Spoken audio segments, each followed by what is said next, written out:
Bienvenue au centre de formation sur le service dans l'église de Jésus-Christ, structure où dans laquelle je continue à enseigner depuis un certain temps sur le thème le préalable pour servir Dieu dans la grande maison.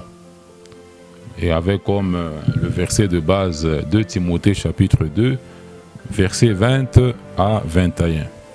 Le préalable pour servir Dieu dans la grande maison. Eh bien, le préalable pour prétendre être au service de Dieu passe impérativement par la compréhension de tout ce que je suis en train d'enseigner, tout ce que je suis en train d'enseigner depuis un certain temps, passe par la compréhension de tous ces préalables. C'est beaucoup de choses que je suis en train de partager avec les uns et les autres dans le souci de pouvoir circoncire, de pouvoir décrire afin que nous puissions comprendre le contexte de la réalité des choses dans le monde actuellement, que nous puissions vraiment que nous puissions mettre le point sur les i, que chacun puisse voir clair et que Dieu puisse donner maintenant la foi à ceux-là qu'il veut ramener sur le droit chemin et aussi à ceux-là qu'il veut sauver pour accomplir ces objectifs-là. Puisque la foi, le monde entier souffre. Il y a des graves déviations avec toutes les tendances, toutes les formes de religion que les hommes ont mises sur pied. Et il y a beaucoup de gens sont victimes, sont piégés par la multitude, dans ces multitudes de religions. Et la manière dont Dieu sauve ceux qui sont esclaves aujourd'hui des pièges du diable, les pièges du diable, le diable qui les a enfermés dans des faux enseignements. Ceux qui sont esclaves de ce piège-là, le processus que Dieu utilise pour ramener son enfant, quelqu'un qui est déjà sauvé sur le droit chemin, c'est en l'exposant à l'écoute des enseignements que ses serviteurs à lui Dieu donne. Ses serviteurs séparés de l'iniquité donnent, et de ces enseignements-là, lorsqu'il y a cette parole de Dieu, dans le contexte de la nouvelle alliance, lorsque Dieu expose son enfant à ces enseignements-là, qui contiennent sa parole de la nouvelle alliance, il se sert de cette parole-là qui est dans les enseignements de ses serviteurs pour donner la foi à son enfant et commencer à récupérer petit à petit son enfant, à le sortir du mauvais chemin pour le ramener sur le droit chemin. Cela vaut même pour le salut. Les gens doivent d'abord entendre. Les gens doivent entendre. Il n'y a pas de foi automatique. Il n'y a pas de foi provenant de la génération spontanée. La foi vient de ce que tu entends. Et je vous ai dit dans le premier message, dans le premier message de cette série, que l'on entend de plusieurs façons. Tel que vous êtes en train de m'entendre à la radio, à la télévision ou sur votre téléphone, sur votre portable, sur votre ordinateur. Vous entendez, ça c'est une première façon d'entendre. Vous entendez et ça doit, l'esprit doit accompagner. Le cœur doit être là-bas. Vous entendez tel que vous m'entendez là-bas. Vous entendez aussi quand vous lisez, quand Dieu vous guide, quand Dieu vous incite à lire certains écrits inspirés par lui, vous entendez aussi. Donc il y a plusieurs manières d'entendre. Et c'est quand on entend que quand on est en train d'entendre, et quand ce qu'on est en train d'entendre est conforme à la doctrine de la nouvelle alliance, c'est à ce moment-là que Dieu donne la foi. Dieu donne la foi quand vous entendez. Et quand dans ce que vous êtes en train d'entendre, il y a la parole de Dieu, conforme à la doctrine de la Nouvelle Alliance, Dieu se sert de cette parole là-bas pour donner la foi, un, à qui il veut sauver, et de deux, à qui il veut ramener sur le droit chemin. Donc le préalable pour servir Dieu passe par la compréhension de tout ceci. Passe par la compréhension. Quelqu'un me disait une fois là, puisque je parle beaucoup ces derniers temps sur le christianisme, la religion, et on va continuer à parler sur ça même aujourd'hui encore. Quelqu'un me disait une fois là, mais on dirait une trahison. Non, je vais trahir qui?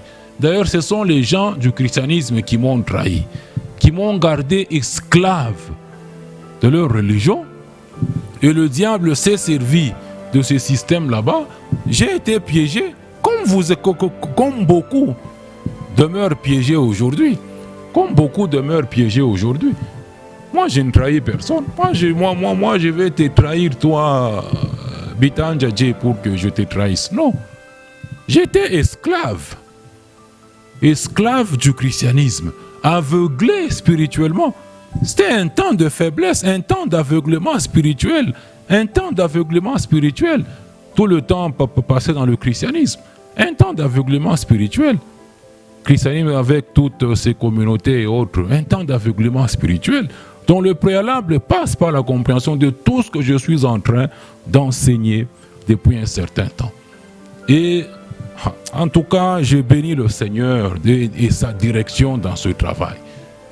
Il est en train de me conduire pas à pas sur le chemin de la justice, sur son propre chemin qu'il a déjà tracé, sur son propre chemin. Car je pourrais même, que quand je m'arrête aujourd'hui, même au devant de l'enseignement que je suis en train de vous donner, quand je réécoute les 2 derniers enseignements de cette série, je me dis vraiment Dieu est fidèle. Pour moi, je me dis, mais c'est vraiment maintenant que je viens de commencer les choses. C'est vraiment maintenant que les choses sérieuses viennent de commencer. C'est vraiment maintenant que les choses sérieuses viennent de commencer. Puisqu'il me fait comprendre en disant, mais Moïse, tu parlais toujours de quitter. Toi, tu pensais avoir, tu ne parvenais pas à comprendre les implications de ce quitter-là que tu as déjà fait, en obéissant bien sûr à mes instructions.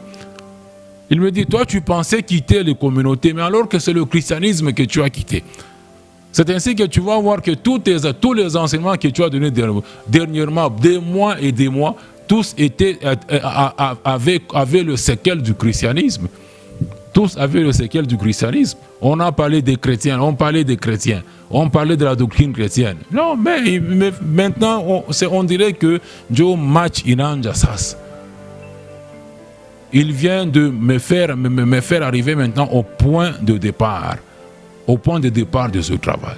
On dirait que quand je sais Sanjo inanjasas sérieux, les contours des choses, ça clair, et on évolue maintenant avec le Seigneur. Je dis non, tu n'as pas quitté les communautés, tu as quitté le christianisme dans lequel il y a toutes ces communautés là-bas. Tu as quitté. Maintenant, mon bien-aimé, les messages là que quelqu'un peut déjà avoir là, que quelqu'un pourra continuer à avoir là, partout où il y a chrétien là, mettez enfant de Dieu. Comprenez ça, enfant de Dieu. Partout on parlait aux doctrine chrétienne, mais mettez doctrine de la nouvelle alliance. 1 Corinthiens chapitre 13, verset 3, nous connaissons en partie, nous prophétisons en partie. Nous connaissons en partie. Toutes nos connaissances sont des petites connaissances, là, partielles. Nous sommes en train de croître. Et tout ce que nous sommes en train d'enseigner, ce n'est que la répétition de ce qui a déjà été enseigné.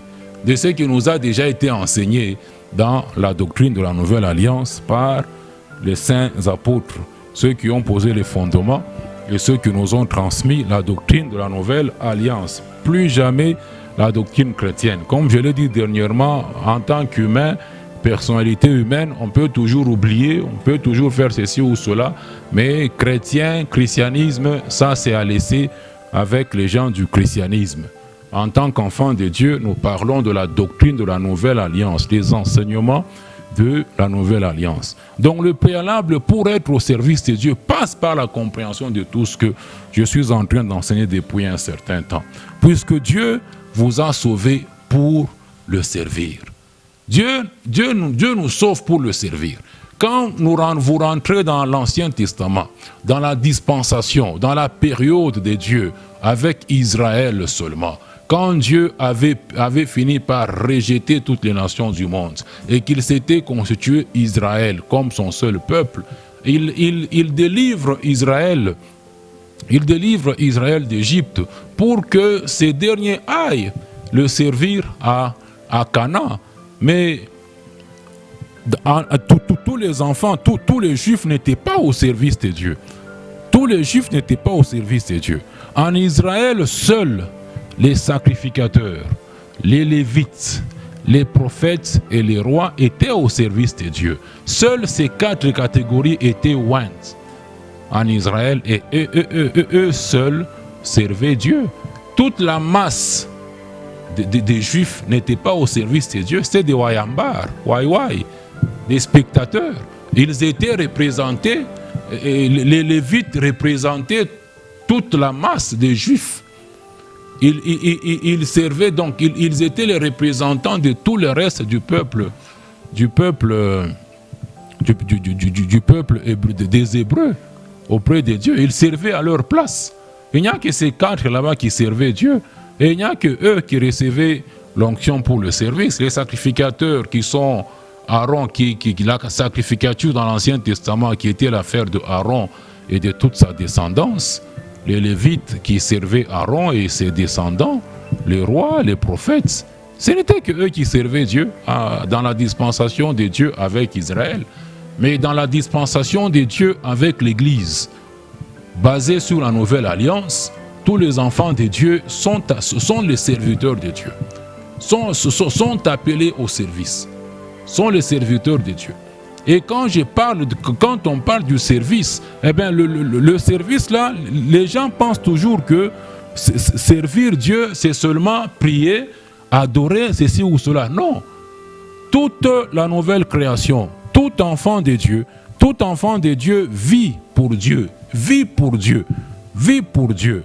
Quand vous allez dans Romains, ça doit être dans Romains 6, dans Romains 6, à partir du verset, quand vous lisez le verset 8, même le verset 9, on nous dit, mais or si nous sommes morts avec Christ, nous croyons que nous vivrons aussi avec lui, sachant que Christ, verset 9, sachant que Christ ressuscité des morts, ne meurt plus, la mort n'a plus de pouvoir sur lui, car il est mort pour les péchés. Au verset 11, qu'est-ce qu'on nous dit? Ainsi vous-même, regardez-vous morts au péché et comme vivants pour Dieu en Jésus-Christ.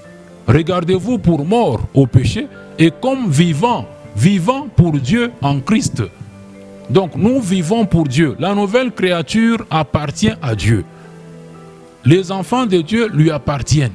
Toute leur vie appartiennent à Dieu.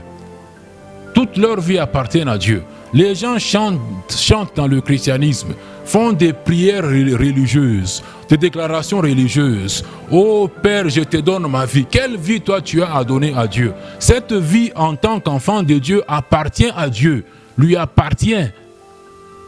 Dans 1 Corinthiens, c'est toujours Paul qui nous dit que vous avez été rachetés à un grand prix. Vous ne vous appartenez plus. Vous ne vous appartenez plus.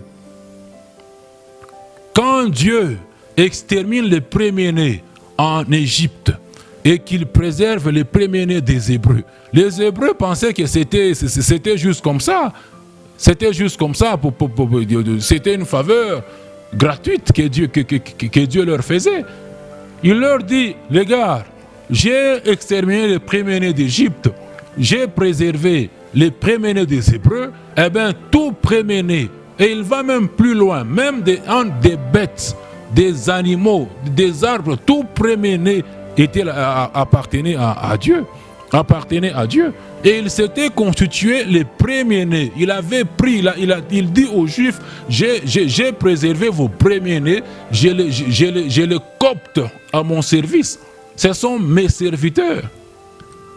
Mais lors de l'épisode du veau d'or, quand Moïse descend animé de la colère sainte, dans Exode 32, quand il dit maintenant à moi quiconque est à l'Éternel, qu'il prenne son épée, qu'il marche dans le camp et qu'il tue son frère. Seuls les Lévites avaient répondu à cet appel-là. C'est ainsi qu'à cause de cet acte d'obéissance des Lévites, à l'appel solennel, à l'appel saint, au saint appel de Moïse, quand ils ont obéi, Dieu a rejeté tous les premiers-nés et il a pris les Lévites à son service. Il a pris les Lévites à son service. Les gens qui avaient été maudits par Jacob à cause de l'épisode de Sichem, Lévites et Siméon, qui avaient comploté, qui ont exterminé tous les mâles de Sichem. Jacob, quand il bénit ses 12 fils, il maudit littéralement Lévi et quoi ça? Et Siméon. Ils étaient maudits. Mais quand ils ont entendu, comme on dit toujours, la foi vient de ce que l'on entend. Quand ils ont entendu l'appel de Moïse vers les enfants d'Israël pour venger l'Éternel, les Lévites se sont levés et Dieu les a rachetés.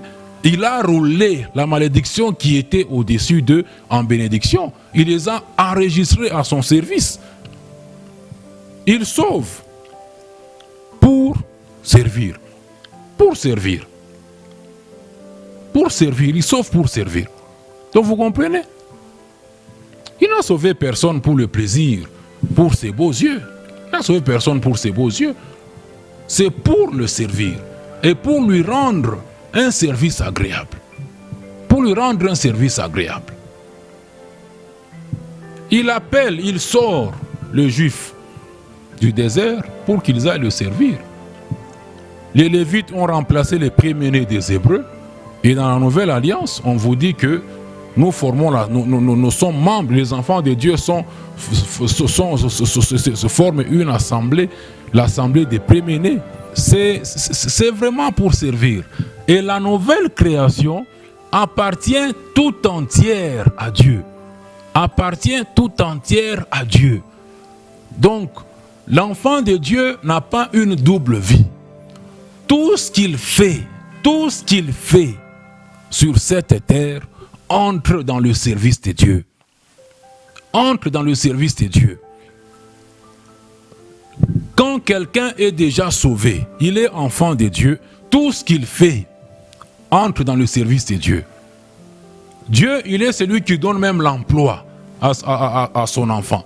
Maintenant, quand tu fais le travail séculier que ton Père Céleste t'a donné, tu fais l'œuvre de Dieu. Tu fais l'œuvre de Dieu. Et on te dit maintenant, maudit est quiconque fait l'œuvre de Dieu avec négligence. Toute votre vie sur cette terre entre dans le service de Dieu. Tout ce que vous faites, Colossiens 3, ça doit être 20 donc quand vous allez dans Colossiens 3, qu'est-ce qu'on vous dit? Que tout ce que vous faites, considérez à partir du verset 23 à 25. Tout ce que vous faites, faites-le de bon cœur, comme pour le Seigneur et non pour des hommes.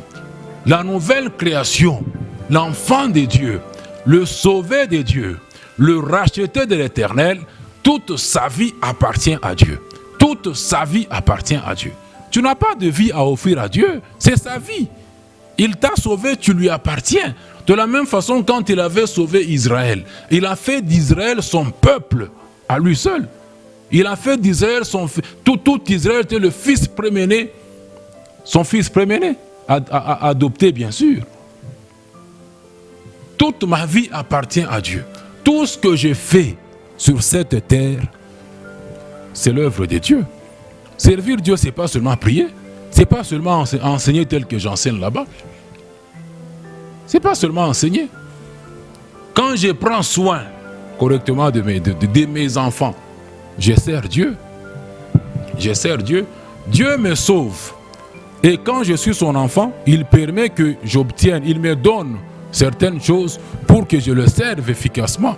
Et dans l'Église, j'ai dit dans le premier enseignement de cette série, le service le service de Dieu est divisé en deux branches. Vous avez le service en rapport avec l'Église, en rapport avec qui contient la sacrificature et l'exercice du don que quelqu'un peut être, ou du don spirituel que quelqu'un peut avoir reçu du Saint-Esprit. Ça, c'est un premier axe du service de Dieu. Et le deuxième axe du service de Dieu, c'est maintenant tout ce que nous sommes aussi en train de faire sur cette terre. Et nous faisons tout à la lumière de la parole de Dieu. De la même façon que Dieu, dans Éphésiens 1, on te dit qu'il siège selon le conseil de sa volonté. L'enfant de Dieu fait toutes choses selon le conseil de la volonté de Dieu. Je ne m'appartiens pas, je n'ai rien qui m'appartient. Il me donne un emploi pour que je le serve au travers de cet emploi. Que je le serve comment avec mon emploi? En prenant soin de mon foyer correctement, en exerçant la bienfaisance, en exerçant la libéralité. Bon, maintenant, lui me donne l'emploi, moi j'abandonne l'emploi à ce temps plein. Quel temps plein? La nouvelle création est à temps plein au service de Dieu. Tout enfant de Dieu est à temps plein, puisque l'enfant de Dieu n'a pas une double vie, n'a pas une vie dichotomique, c'est la double vie. Donc il n'a pas une vie où il fait selon ce qu'il veut, et une vie où il fait selon ce que la parole de Dieu lui dit quand il s'agit des prières religieuses que les gens sont en train de faire dans toutes les religions qu'ils ont fondées. La nouvelle création est à temps plein au service de Dieu. Les gens ont inventé des termes temps plein dans le christianisme. Toute ma vie lui appartient. Romains 6, on l'a lu dans Romains 6 ici. Considérez-vous vivant pour Dieu, vivant pour Dieu en Jésus-Christ. Vous vivez pour Dieu. Vous vivez pour Dieu. C'était pécheur là-bas, perdu, égaré, condamné à la mort éternelle. Le feu éternel était votre sort. Dieu vous sauve par sa grâce, au moins de la foi qu'il vous a donnée quand vous avez entendu le message du salut. Vous lui appartenez maintenant. Vous lui appartenez. Je suis à temps plein. Tout ce que j'ai fait entre dans le service de Dieu.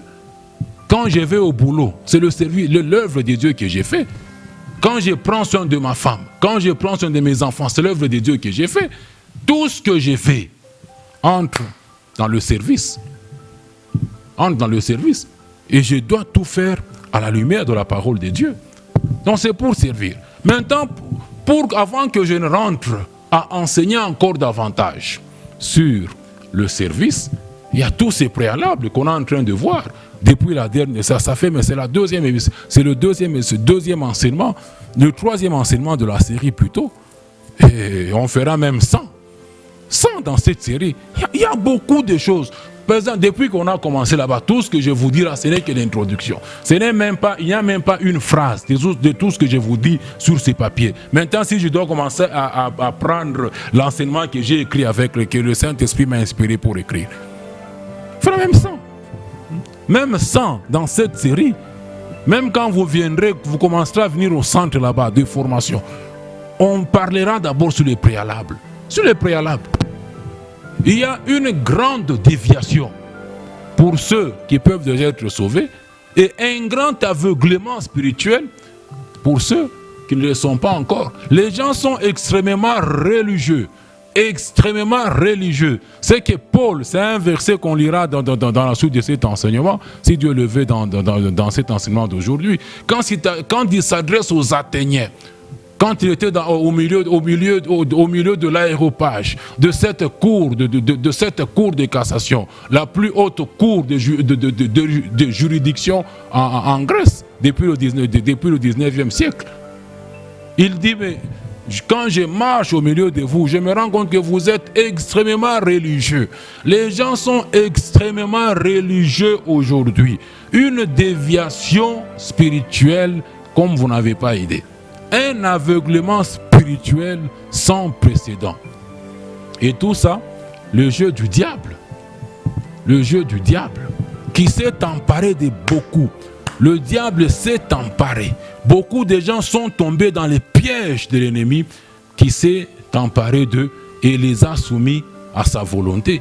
Beaucoup de gens sont en train de faire la volonté du diable sans le savoir. Les gens sont zélés, mais un zèle amer. Un zèle amer. Comme Paul rendant témoignage de ses frères selon la chair les Hébreux, il dit que mes frères, je vous dis, c'est dans Romains 10, que ces gens ont du zèle. Ils aiment Dieu. Ils aiment Dieu. Romains 10, verset 2 dit, je leur rends le témoignage qu'ils ont du zèle. Je rends témoignage aujourd'hui aux gens du christianisme. Ils ont du zèle, mais sans intelligence. Sans intelligence renouvelée. Ils ont du zèle. Ils ont du zèle. Ne reconnaissant pas la justice de Dieu.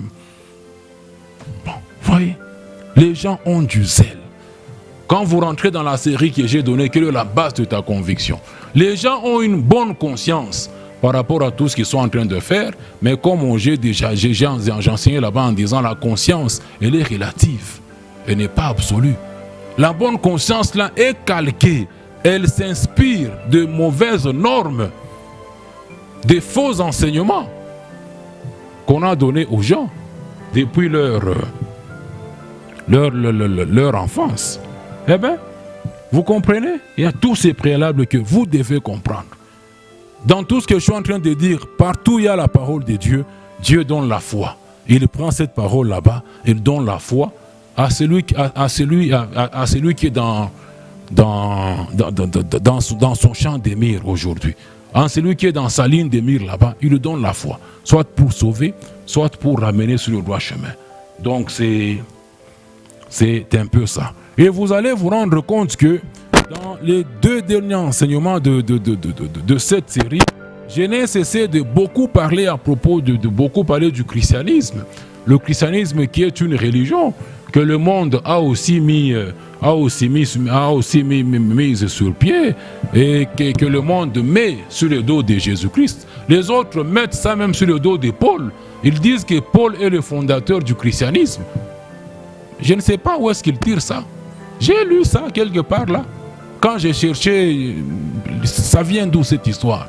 Les autres disent que c'est Paul qui a fondé le christianisme. Paul a fondé le christianisme. Dans quel épître qui nous a écrit en disant que je vous laisse dans le christianisme? Donc, on met ça sur le dos de Jésus et sur le dos de Paul pour certains, alors que lui, Jésus, n'a dit nulle part. Dans toute sa parole de la Nouvelle Alliance, il n'a dit nulle part que je fonderai le christianisme ou je bâtirai le christianisme. Un truc là, une religion que les gens ont dérivé du nom de Christ. Christ qui est qui veut dire Messie, le Messie des Juifs, le roi des Juifs. Il dérive le christianisme du nom de Jésus. Du nom de Jésus. Lui, il dit dans Matthieu 16, 18 que j'ai bâtirai mon église. Mais les gens lui collent un christianisme là-bas que lui ne connaît pas, ni de près, ni de loin. Matthieu 16, 18, il dit je bâtirai mon église. Cette église qui n'est rien d'autre que l'ensemble de tous les enfants de Dieu. L'ensemble de tous les enfants de Dieu dans cette dispensation ou période de l'église qui a commencé depuis la Pentecôte et qui se termine avec l'enlèvement de l'église. L'enlèvement de l'église que nous sommes en train d'attendre, qui est l'événement que tout enfant de Dieu séparé de l'iniquité est en train d'attendre. Nous n'attendons pas devenir riches selon le monde sur cette terre, avoir de amers, avoir 10 maisons, avoir 5 maisons. Nous sommes en train d'attendre. Nous avons tourné le dos au christianisme.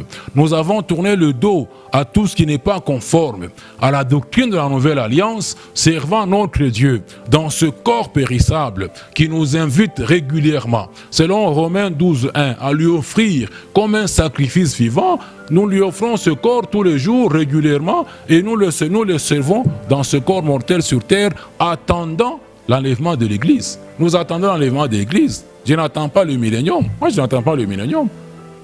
Je n'attends pas le millénium. Je ne suis pas en train d'attendre la tribulation. Si toi, tu es en train d'enseigner là-bas la tribulation, oh, tribulation, tribulation, tribulation. Prêche ta tribulation. Si tu seras là-bas, tu vivras la tribulation. Je peux enseigner ça à titre informatif.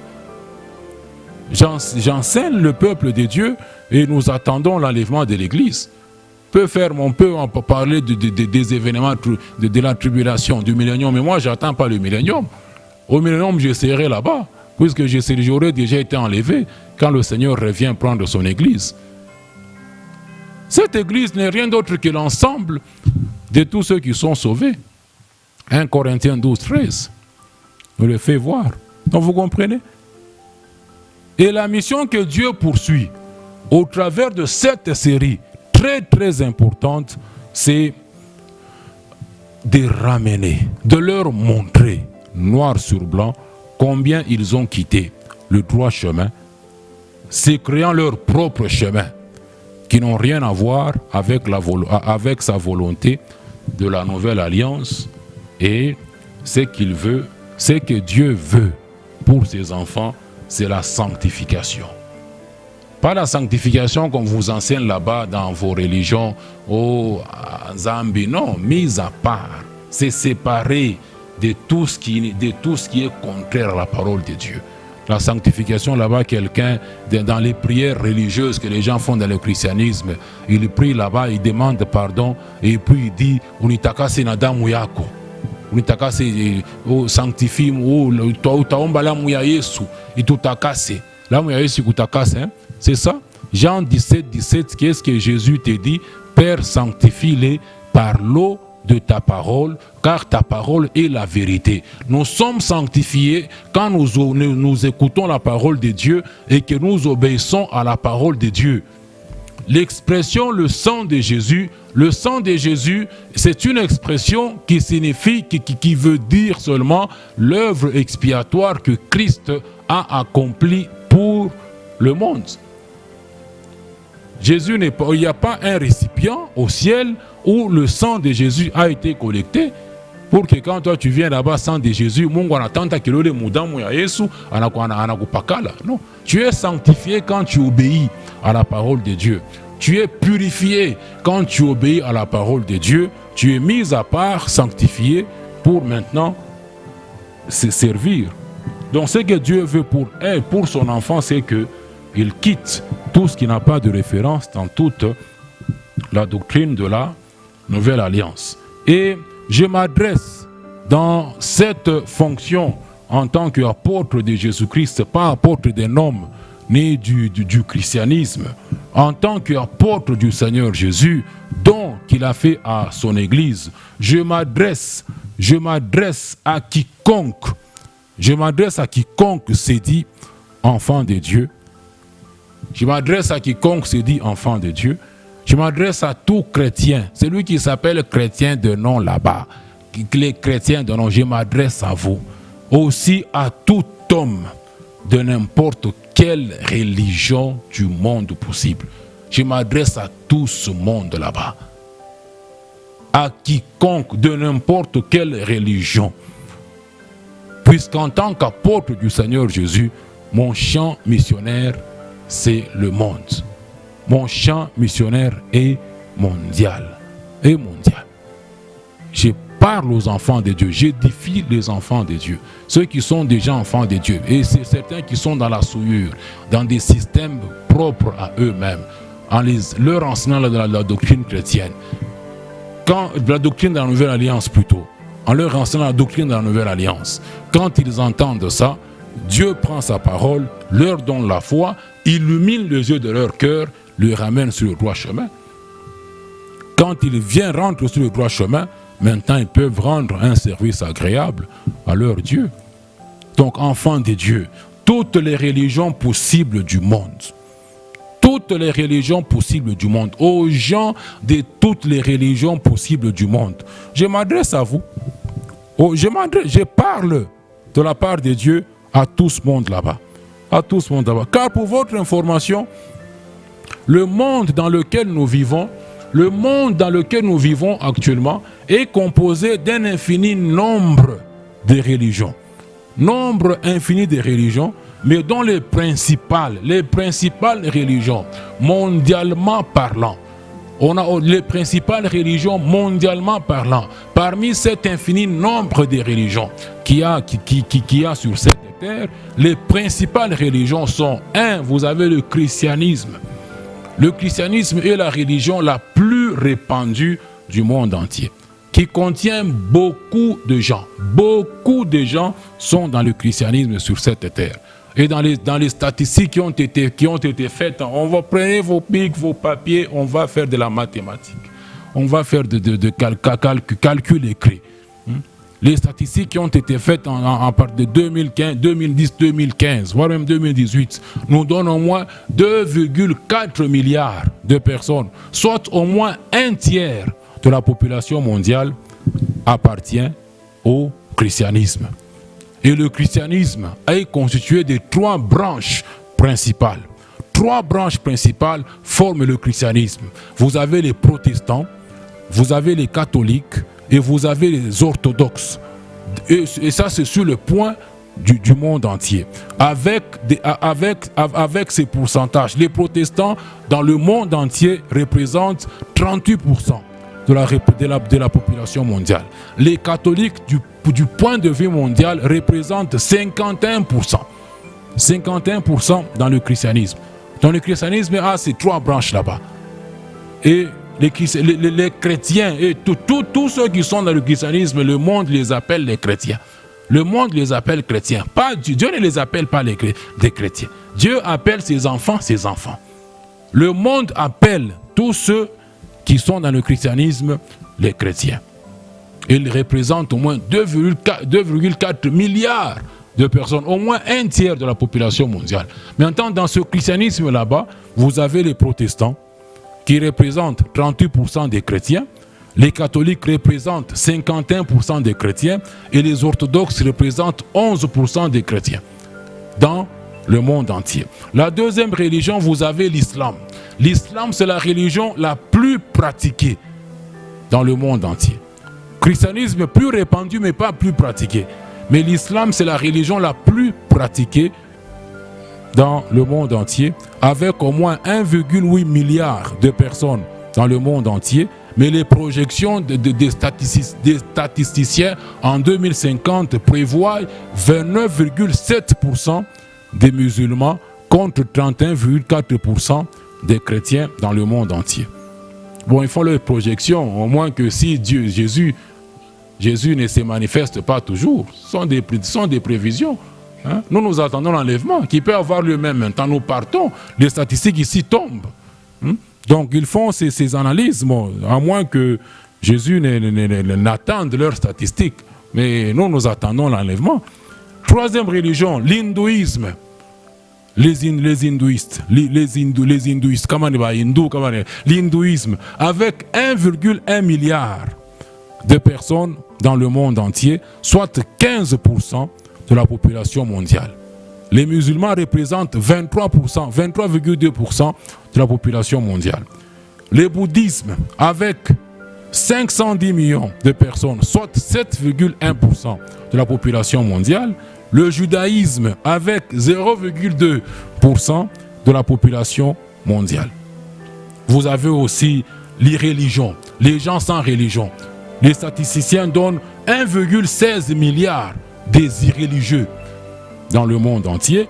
L'animisme, 300 millions de personnes dans le monde entier. Le shintoïsme, on apprend des histoires en faisant des recherches. Shintoïsme, religion pratiquée au Japon. Shintoïsme, 106 millions de personnes dans le monde entier qui sont shintoïstes, sont les shintoïstes. Maintenant, le christianisme n'est rien différent de toutes les autres religions, dont les plus grandes sont celles que je viens de vous énumérer. Ça se trouve sur Google. Ce n'est pas évangile selon l'apôtre. Allez sur Google, faites les recherches, vous allez trouver ça. Ça, ce n'est pas l'évangile selon l'apôtre. Ça se trouve sur Google. Mais on a pris ces éléments pour vous faire voir la réalité des choses. Puisque beaucoup de gens ne savent même pas ces histoires. Ils sont entrés dans des moments, sans savoir dans quoi est-ce qu'on s'engage. Sans savoir dans quoi est-ce que. Je vous ai dit quelque part que aujourd'hui, on ne sait même pas qui a fondé le christianisme. Allez sur Internet. tapez dans Google qui a fondé le christianisme. On ne vous dira personne. On vous sort comme 1000 pages. Nous avons 1000 pages ou bien 100 pages. Et au finish là, on dit on ne sait pas, les autres attribuent ça à Paul. On ne sait même pas qui a fondé ça. Chrétiens, ce sont les hommes d'Antioche, Actes 11, 26, qui ont commencé à appeler ceux qui se disaient disciples de Christ des chrétiens. Le christianisme n'est rien différent de toutes les religions possibles du monde. Et chaque religion a ses chefs spirituels. Sauf le christianisme, comme je vous l'ai dit là-bas, n'a pas de chef spirituel. Mais les gens collent ça à Christ. Christ, lui, ne connaît pas ça. Chaque religion a ses dieux. Et dans les quelques religions que je vous ai citées, il y a des polythéistes, des gens qui adorent plusieurs dieux. Et il y a aussi des monothéistes. Beaucoup ont plusieurs dieux. Beaucoup ont plusieurs dieux. Chaque religion a ses chefs suprêmes, ses dieux suprêmes que ses adeptes sont en train d'adorer. Les autres en ont plusieurs, mais Jésus n'est pas le chef suprême du christianisme. Jésus n'est pas le chef suprême du christianisme, mais il est le chef suprême de l'Église. Jésus est le chef suprême. Il est la tête de son Église. Éphésiens chapitre 1, versets 22 à 23. Qu'est-ce qu'on nous dit? Dieu l'a placé au-dessus de toute domination. Poursuivez. 22. Il a tout mis sous ses pieds. Et il a donné Christ pour chef suprême à l'Église. L'Église qui est 23, qui est son corps, la plénitude de celui qui remplit tout en tous. Dieu a donné Christ. Il a fait de Jésus chef suprême à l'Église. Chef suprême, il l'a donné pour chef suprême de l'Église, pas chef suprême du christianisme. Maintenant, dites-moi, chrétiens, dites-moi, dans quoi vous êtes? Dans quoi vous êtes? Dans quoi vous êtes? Jésus est le chef suprême de l'Église, qui est son corps, comme on venait de le dire. Et limiter Jésus au christianisme, c'est le limiter. C'est le limiter dans son rôle, dans l'ampleur de l'œuvre expiatoire que lui a accomplie. C'est le limiter. Jésus n'a pas de religion. Jésus n'a pas une branche à lui. Jésus, il est le chef suprême de son Église, à laquelle appartient quiconque est sauvé, quiconque est né de nouveau. Quiconque est né de nouveau. Vous voyez? Les chrétiens disent que c'est eux. Tout le monde, comme je l'ai dit quelque part, tout le monde, les gens sont extrêmement religieux. Extrêmement religieux. Jésus n'est pas mort. Jésus n'est pas vraiment... Il n'est pas mort pour une partie des gens. Il n'est pas mort pour les chrétiens. Jésus n'est pas mort pour les chrétiens. Il n'est pas mort pour les chrétiens. Et eux, les chrétiens, disent que c'est eux qui sont véridiques. C'est eux qui sont dans la vérité. Et voudraient que tout le monde adhère au christianisme. Voudraient que tout le monde devienne chrétien, adhère à leur religion. Mais non. Quand on s'est converti à Christ en devenant membre de son Église, pas du christianisme. On s'est converti en Christ et on devient membre de son Église. On ne devient pas membre du christianisme. Donc toutes ces religions sont des inventions des hommes. Faites des recherches sur Internet. Cherchez le fondateur du christianisme. On ne saura pas vous dire c'est qui. Ça vient d'où. Mais c'est dans ça que les gens sont. Un zèle amer, comme Paul rend témoignage des Hébreux. Ils ont maintenant le judaïsme là-bas, 0,2% de la population mondiale. Un zèle amer que les gens ont. Une déviation sans précédent. Sans précédent. Est-ce que Dieu n'a pas parlé toutes ces années? Dieu n'a pas parlé. Dieu n'a pas averti les gens. Les gens se sont entêtés. Les gens, la foi n'est pas... Les gens sont devenus esclaves des traditions qu'ils ont dans le christianisme. Donc vous comprenez, en tant qu'apôtre du Seigneur, mes enseignements que je donnerai, que je donne, surtout à caractère évangélique, s'adressent et s'adresseront à tout le monde, à toutes ces personnes, membres de toutes ces religions innombrables. Pourquoi est-ce que je vais m'adresser à tout ce monde là-bas? Parce que comme je viens de le dire quelque part, Jésus est mort pour le monde entier. Jésus est mort pour le monde entier. Il n'est pas mort pour les chrétiens. Il n'est pas mort pour ceux qui se disent chrétiens. Et même beaucoup de chrétiens de nom. Des gens qui professent seulement être chrétiens, mais qui ne sont pas nés de nouveau, qui ne sont pas sauvés. Jésus n'est pas mort pour tous les chrétiens, mais pour le monde. Pour le monde comprenant le monde, la nature tout entière, ainsi que les hommes. C'est ça qui compose le monde. Le monde, c'est cet ensemble de la nature et des humains. Jésus est mort, même pour la nature. Jésus est mort pour la nature. Il est mort pour toute créature possible. C'est ce que vous lisez quand vous lisez donc l'homme est concerné par le salut et la nature est aussi concernée par le salut. C'est dans Romains 8, à partir du verset 19 jusqu'à 23. On vous fait voir que la création tout entière soupire. Elle soupire na muchi kuna ria, muchi kuna chunga na yo délivrance yayo. Puisque quand vous lisez dans Romains, ça doit être dans Romains 5 ou quoi là-bas, on vous dit qu'avec la désobéissance d'Adam dans le jardin d'Éden, le péché est entré dans le monde. Le péché est entré dans le monde. Et ce péché a affecté la création tout entière. Elle a affecté la race humaine, elle a affecté les animaux, elle a affecté les végétaux, elle a affecté tout ce qu'il y a sur cette terre. Et tout est concerné par le salut. La création tout entière soupire. Et comme souffrance. Mais tu comme souffrance à cause de la désobéissance il y a Adam. Dieu n'a jamais créé un arbre pour que le feuillage de l'arbre sèche. Dieu n'a pas créé un lion pour qu'un lion commence à manger les gens. Ce n'est pas pour ça que Dieu n'a pas créé ça. Dieu n'a pas créé un chien pour qu'un chien commence à aboyer sur un homme et mordre même les hommes. On fuit devant les chiens. Ton bredok là-bas, je ne peux même pas tenir devant ton bredok. Quand je le vois, je fuis. Tout ça, ça soupire. C'est en souffrance. Ikuna chunga ufungulivu, ikuna chunga délivrance. Et Jésus est mort pour tout ça.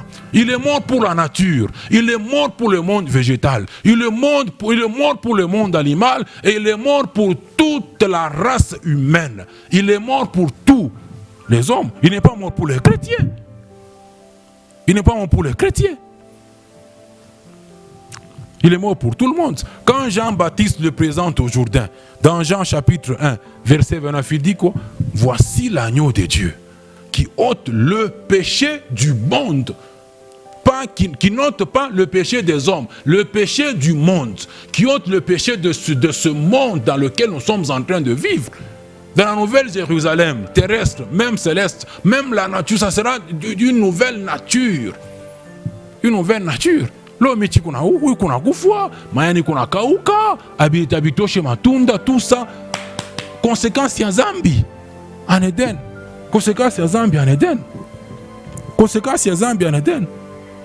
Et nous, on ne va pas, quand nous prêchons le message du salut, le message à caractère évangélique, ça s'adresseront à tous ces gens de toutes ces religions. Jésus est mort pour les hommes, pour tous les hommes. Il est mort pour celui qui s'appelle musulman. Il est mort pour le bouddhiste. Il est mort pour l'hindouiste. Il est mort pour celui qui fait l'animisme. Il est mort pour tous ces gens là-bas. Vous allez découvrir pourquoi est-ce que Dieu m'oriente maintenant. Je vous ai dit que je viens maintenant de commencer la marche avec lui. Il m'a dit, mais Moïse, tu parlais, tu as quitté. Mais tu n'avais pas accompli les contours de ton quitté là-bas. Tu as quitté toutes les histoires des hommes. Et tu t'adresses à tous les hommes. Maintenant, beaucoup de messages étaient tentés des séquelles du christianisme. Chrétien par-ci, chrétien par-là, doctrine chrétien par-là, au lieu de la doctrine de la nouvelle alliance. Au lieu des enfants de Dieu. Revenons un peu, faisons un pas en arrière au niveau du christianisme. Au moins vous connaissez les gens du christianisme, au moins sont en train de chanter là-bas Jésus, Jésus, mais un zèle amer, dans hors contexte. Maintenant, quand vous prenez la parabole de Marc 4, la parabole du semeur, Marc 4, verset 1 jusqu'au verset 20, partout où la parole de la nouvelle alliance est sémée, il y a les 4 types de terrain. Et les 3 premiers types de terrain, la semence qui tombe le long de la route, dans les endroits pierreux, rocailleux, dans les endroits épineux, tout ça là, ce sont les incroyants. La semence qui tombe dans la bonne terre, cette bonne terre représente les enfants de Dieu. Maintenant, ce qui fait au moins un rapport d'un quart des gens. Quand on a 4 personnes devant nous comme ça, quand on est en train d'enseigner la doctrine de la nouvelle alliance, cette semence-là germera dans une personne sur 4. Une personne sur 4. Maintenant, dans les statistiques que les gens ont faites là-bas, on donne aujourd'hui, 2015-2018, 2,4 milliards de chrétiens dans le monde. Chrétiens. Arrondissons en 2020, allons même à 3 milliards de chrétiens dans le monde. Quand vous prenez maintenant la parabole de Marc 4, 1, 20, vous l'appliquez à ces 3 milliards de personnes, la bonne semence tombe. Il n'y a qu'un seul terrain qui représente la bonne terre, qui représente les enfants de Dieu, ce qui vous donne au moins un total de 750 millions d'enfants de Dieu parmi les 3 milliards de chrétiens. 750 millions. On quitte les milliards, on atterrit dans les millions. 750 millions.